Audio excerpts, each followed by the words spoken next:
कि अगर main patient की चीफ कंप्लेन लेट से कि ऑपरेटिव वाली है, एरियस है, या कोई रूट कैनाल वाला दांत है, कोई ब्रिज वाला दांत है, कोई दूसरी कंप्लेन है, पेरियो वाली कंप्लेन नहीं है, तो फिर पेरियो में जाकर हमें ज़्यादा उसको प्रायोरिटाइज नहीं करना, उसमें घुसना नहीं है, क्योंकि वो पेशेंट का मेन कंसर्न ही नहीं है। तो कुछ कैंडिडेट्स क्या करते हैं, वो पेरियो में चले जाते हैं, फर्केशन है, क्लास 3 है। तो प्रोफेसर साकिब रशीद से जब मैं तैयारी कर रहा था तो उनसे भी मेरा कांटेक्ट था। वो पायोनियर है हमारे ऑपरेटिव डेंटिस्ट्री और एंडोडोंटिक्स के पाकिस्तान के। तो उन्होंने जब मैं उनको केस प्रेजेंट कर रहा था तो उनको मैंने एक नॉर्मल मतलब चीफ कंप्लेंट एक ऐसी दांत में मैंने कहा कि इसमें फर्केशन की ये है, क्लास 3 है। तो उसने फिर उसमें से 2-3 सवाल किए तो मैं जवाब नहीं दे पाया। उसने कहा कि तुम्हें ये बोलने की क्या जरूरत थी, जबकि ना ये पेशेंट का कंसर्न था ना कुछ था, और क्लास 3 है, तुमने कैसे कहा क्लास 3 है, मैनेज कैसे करोगे। वो कह रहा है पर एग्जामिनर ना तुम्हें पूरा उधर लेकर जाएगा, और खुद एग्जामिनर का फेवरेट होता है पेरियो कंपोनेंट, वो खाल उतार देंगे। लेकिन अगर कोई पेशेंट है ही पेरियोडाइटिस का, मुझे याद है मेरे साथ मेरी कलीग थी, एक स्टेशन में पूरे पेशेंट था ही पेरियोडाइटिस का, उसमें तो फिर डेफिनेटली सारा पेरियोडाइटिस पे ही आपको फोकस करना है। तो लेट्स स्टार्ट। पहले एग्जामिनेशन में सबसे पहले बेसिक पेरियोडोंटल एग्जामिनेशन तो आपको डेफिनेटली करनी है, जिसमें पेरियोडोंटल पॉकेट डेप्थ, ब्रीदिंग और प्लाक या कैलकुलस प्लाक डिटेक्टिव फैक्टर्स जो आप WHO CPATN प्रोब से वो वहां पे पढ़ा हुआ होगा, उससे आपको चेक करना है। सारे दांत चेक करने की जरूरत नहीं है, जो वो मेन दांत होते हैं वो आप चेक कर लो और आपको आइडिया हो जाएगा। अगर पेरियोडोंटल पॉकेट डेप्थ 0 to 3 है तो नॉर्मल है, 4 to 5 है तो इसका मतलब है कि नॉन सर्जिकल पेरियोथेरेपी होनी चाहिए। और आपको ये बोलना है कि FMT फैशन का मतलब है फुल माउथ डिसइंफेक्शन। इसमें क्या होता है, एक ही विजिट में पूरी स्केलिंग और रूट सर्फेस डिब्राइडमेंट करते हैं लोकल एनेस्थीसिया के नजदीक, पहली बात।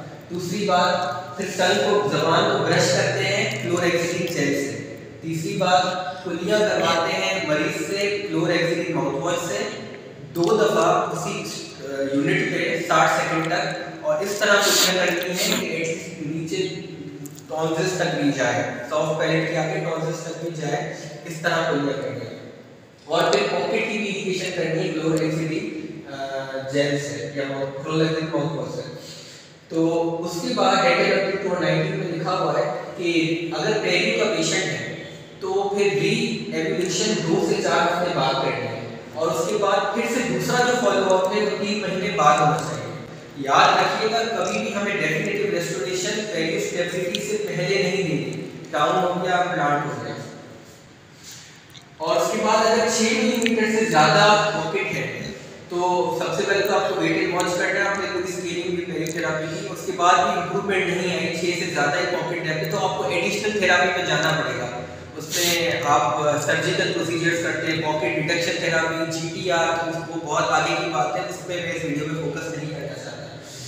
उसके बाद चौथे नंबर पे आते हैं रिसेशन।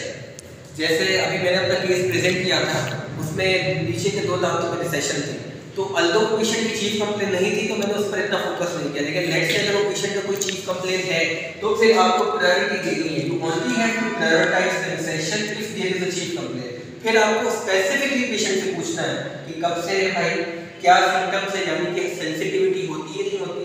तीसरी बात, क्या कंसर्न है आपके, अगर गोया आपका कंसर्न स्टैटिक है, गोया आपका सेंसिटिविटी क्या कंसर्न है। उसके बाद आइडेंटिफाई द कॉज, वजह मालूम करें, सवालात पूछकर और इंटरनल एग्जामिनेशन से क्या क्या अहम 4-5 वजहें मोस्ट कॉमनली जहन में होनी चाहिए।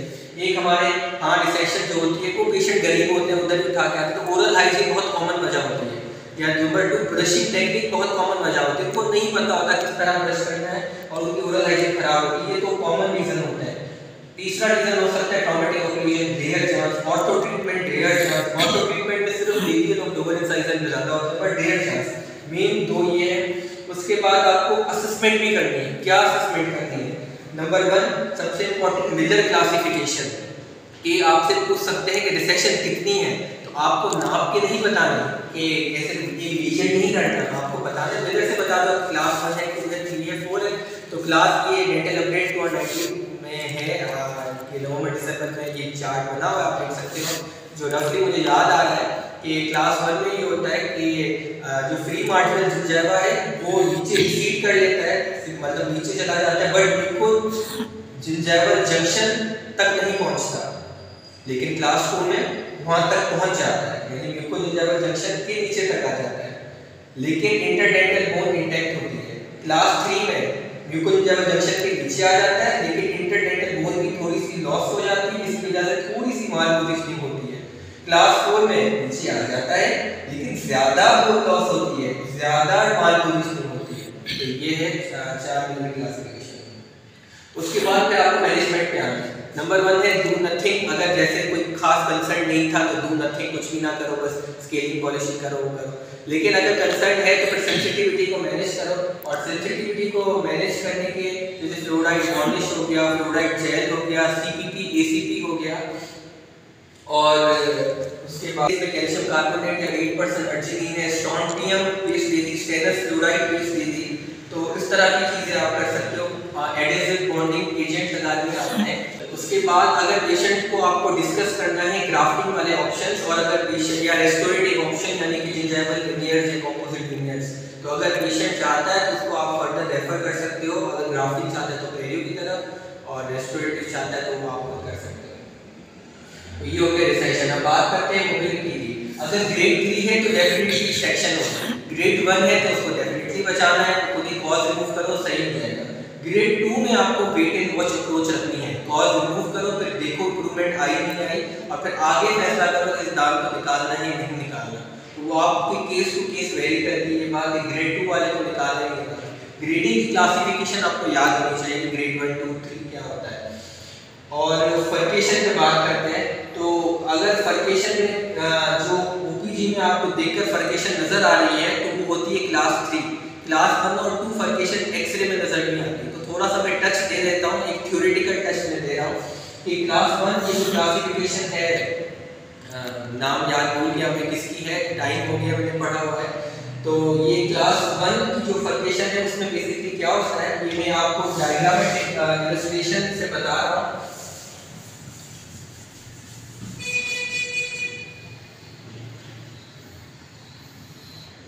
ठीक है, अब ये सारी ना इसमें ये हटी है,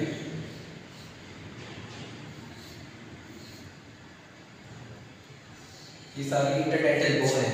अब क्लास 1 में क्या होगा, थोड़ी सी बोन लॉस होना शुरू हो जाएगी, थोड़ी सी, और वो थ्रू एंड थ्रू नहीं होगी, पूरा कोई हॉरिजॉन्टल कंपोनेंट नहीं होगा, कहीं ना थोड़ी सी बोन लॉस इधर से होगी, थोड़ा डिप्रेशन इधर से हो गया, कोई प्रॉपर हॉरिजॉन्टल कंपोनेंट नहीं है।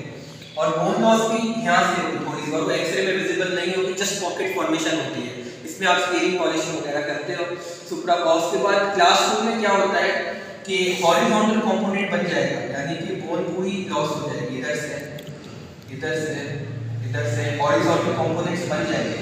लेकिन ये वाली जो बोन है जो यहाँ पे अटैच है फर्कल फ्लोर पे अटैच, इसको कहते हैं dome of bone attach to फर्कल फ्लोर इधर, तो ये वाली जो बोन है ना ये लॉस नहीं होती, इस वजह से एक्सरे में विजिबल नहीं होता। और ये जो हॉरिजॉन्टल कंपोनेंट है 2-3 भी हो सकते हैं, बट इन 2-3 के बीच में भी हड्डी मौजूद होगी, तो ये एक्सरे में नहीं दिखता। इसमें आप क्या करते हो, थोड़ा सा लोकल फ्लैप देते हो, ऑर्डेंटोप्लास्टी ऑस्टियोप्लास्टी। लेकिन जो ग्रेड 3 है इसमें क्या होता है, ये वाली बोन भी लॉस हो जाती है, यहाँ से नीचे आ जाती है इस तरह इधर तक। तो अब लिहाजा ये आपको एक्सरे में दिखाई देना शुरू हो जाता है, तो एक्सरे चेंजेस विजिबल हो जाती है। और ग्रेड 4 में क्या होगा, और जो लेकिन सॉफ्ट टिश्यू ने कवर किया होता है, सॉफ्ट टिश्यू ने कवर किया होता है लेकिन हड्डी नहीं होती, सॉफ्ट टिश्यू ने कवर किया होता है। लेकिन आप नेबर्स फ्लोप से, और आपको नेबर्स फ्लोप मांगने की जरूरत नहीं है, अगर बहुत मेन फोकस उस पेशेंट का तो जाके मांगो, पर ज्यादा इन चीजों में नहीं पड़ना चाहिए डिवाइस है। तो उसमें अगर ये सॉफ्ट टिश्यू होते हैं और नेबर्स फ्लोप से आप चेक करते हो। लेकिन जो ग्रेड 4 होता है उसमें क्या होता है, सॉफ्ट टिश्यू भी नीचे रिसीड हो जाते हैं और एक टनल बन जाता है through and through grade 4। Class 4, class 3 और 4 में बेसिकली आपको एडवांस प्रोसीजर्स करने हो सकते हैं, एंडोनोटिक थेरेपी की जरूरत पड़े, हो सकता है सर्जिकल पेरियो ट्रीटमेंट की, जीटीआर, जीबीआर, पॉकेट डिटेक्शन सर्जरीज, ये सारी एक्सट्रैक्शन की सारी चीजें आती हैं। वो दांत सैलवेज बचा सकते हैं, अभी तो देखा जाएगा। उसके बाद दो और क्लासिफिकेशन जो कैरेक्टर में है, बात सीढ़ी है तो इनको भी सीढ़ी देते हैं, काम आ जाएगी सीढ़ी के हवाले से, अदरवाइज उधर डाउन केस में बताना जरूरी नहीं है। एक है हेल्थ क्लासिफिकेशन, ये डिपेंड करती है on the horizontal component. BOP में भी लिखी हुई है कि प्रोब कितना अंदर हॉरिजॉन्टली जा रहा है। अगर लेस देन 3 तो 1, लेस मोर देन 3 2, अगर थ्रू एंड थ्रू टनल बन गया तो 3। फिर टर्न ऑन एंड वो वर्टिकल कंपोनेंट है, कितना बोन नीचे गई है, अगर बोन कितना नीचे गई, अगर बोन नीचे गई है 1 2 3 तो A, अगर नीचे गई है ज्यादा गई है लाइक 4 to 6 गई है तो B, 7 से ज्यादा नीचे गई है, इतनी नीचे चली गई तो फिर C। तो ये है। उसके बाद रिसेशन भी हो गया, मोबिलिटी भी हो गया, फर्केशन भी हो गया। और उसके बाद सबसे इंपॉर्टेंट चीज, जब आप पेरियोडिक मैनेजमेंट कर रहे हैं सबसे पहले आपको स्केलिंग पॉलिसी नहीं बोलना, आपको बोलना है एड्रेस द रिस्क फैक्टर्स और risk factors management, behaviour management, like कि ओरल हाइजीन पर्सनलाइज्ड इंस्ट्रक्शंस दिए जाएंगे, स्मोकिंग अगर करता है तो कोई करवाई जाएगी, न्यूट्रिशन एडिक्वेट नहीं है तो वो एडिक्वेट करवाई जाएगी, स्ट्रेस अगर है तो स्ट्रेस रिलीविंग थेरापीज उनको बताई जाएगी, डायबिटीज और कोई सिस्टमिक डिजीज है जिसका पेरियो हेल्थ पे इफेक्ट है तो मेडिकल रेफरल किया जाएगा, और फिर साथ में वो भी जो नॉन एनएसपीटी एफएमडी सेक्शन भी किया जाएगा। तो ये सारी चीजें हो गई। अब बात करते हैं अल्टीमेट डायग्नोसिस हमारा क्या है। कुछ अभी भी कैंडिडेट्स कहते हैं कि अग्रेसिव पेरियोडाइटिस, क्रोनिक पेरियोडाइटिस, भाई अल्लाह के बंदो छोड़ दो, ये लेटेस्ट क्लास पुरानी है, ऑब्सोलीट हो। लेटेस्ट क्लासिफिकेशन जो है वो डेंटल अपडेट अगेन उसी ही सीरीज में चार्ट बना हुआ है। तो सबसे पहले तो आपको लिखना है लोकलाइज्ड है या जनरलाइज्ड है, यानी लेस देन 30%, मोर देन 30%। उसके बाद आपको स्टेजिंग करनी है। स्टेज बेसिकली 4 होते हैं, स्टेज 1 2 3 और 4।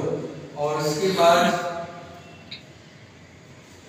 स्टेजिंग में बेसिकली क्या होता है, सीवियरिटी ऑफ बोन लॉस देखी जाएगी, कितनी बोन लॉस है। 1 का मतलब है लेस देन 15%, 2 का मतलब ये आप ओपीजी में देखोगे, ये आप पेशेंट की मेमोरी ओपीजी में आप देखोगे कितनी बोन लॉस है। स्टेज 2 का मतलब है कि कोरोनल थर्ड ऑफ रूट तक आ गई है, स्टेज 3 का मतलब है मिडिल थर्ड तक बोन आ गई है, स्टेज 4 का मतलब है एपिकल थर्ड पे आपको ओपीजी में नजर आ गई है, बोन आ गई है। तो ये है mild, moderate, severe, very severe. और उसके बाद है ग्रेड, ग्रेडिंग होती है A B C। ये बेसिकली प्रोग्रेशन बताती है कि कितनी परसेंटेज बोन लॉस हुई है, मतलब 50%, 60%, और उसको डिवाइड किया जाता है पेशेंट की उम्र से। ये थोड़ा कॉम्प्लिकेटेड है, आपको रफ आइडिया लेना है, एग्जैक्ट आप मैथमेटिक्स करोगे इसमें इतना टाइम वेस्ट नहीं करना, एक वो एग्जामिनर ने भी नहीं किया होता है, आपको रफ आइडिया दे देना है, वो सही है, इतना चलता है। तो A का मतलब है कि 0.5 से कम, 0.5 to 1 है B, और मोर देन 1 है C। तो आई होप पेरियो कंपोनेंट आपको काफ़ी बातें समझ में आई होंगी। Thank you so much.